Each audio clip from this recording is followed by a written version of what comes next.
অমিত শাহের মাথাটা কেটে তোমার টেবিলে দেওয়া উচিত।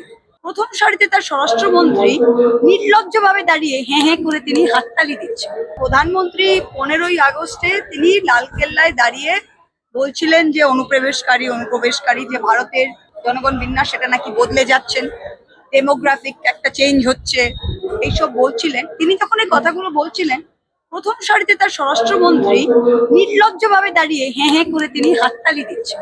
আমি জিজ্ঞেস করছি, যদি ভারতের সীমান্ত রক্ষা করার আমাদের কেউ নেই, যদি অন্য দেশের মানুষরা রোজে শয়ে শয়ে লাখে লাখে কোটি কোটিতে ঢুকে যাচ্ছে, যে আমাদের মা বোনদের উপর চোখ দিচ্ছে, আমাদের জমি কেড়ে নিচ্ছে, তা তোমার প্রথমেই তো অমিত শাহের মাথাটা কেটে তোমার টেবিলে দেওয়া উচিত।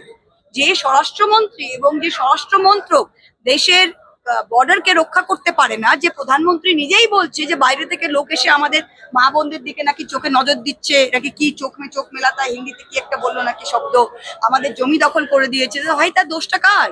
যে শচীন দেব বর্মনের গান তো শুনেছেন যে বাংলা মায়ের কোল, সবকিছু আমরা কিন্তু বাংলা মায়ের কোল থেকে এসছি, এককালে আমরা অবিভক্ত বাংলাই ছিলাম।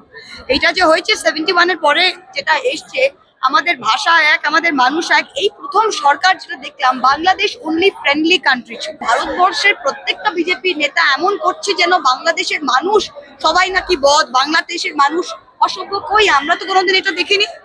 বাংলাদেশের সরকারের সাথে কোনো প্রবলেম হতে পারে, কিন্তু বাংলাদেশের মানুষ তো আমাদের ভাই বোন, বাংলাদেশের মানুষের সাথে আমরা কেন খারাপ ব্যবহার করি? যে মিশন ডেমোগ্রাফিক, এই মিশন ডেমোগ্রাফিকের মানেটা কি? মিশন ডেমোগ্রাফিক হচ্ছে হিন্দু রাষ্ট্র তৈরি করো, যেখানেই মুসলমান দেখছো, যেখানেই মাইনরিটি দেখছো, তাদের ধরে তাদের উপর লাঞ্ছনা বঞ্চনা তাড়িয়ে দেওয়া, এটাই।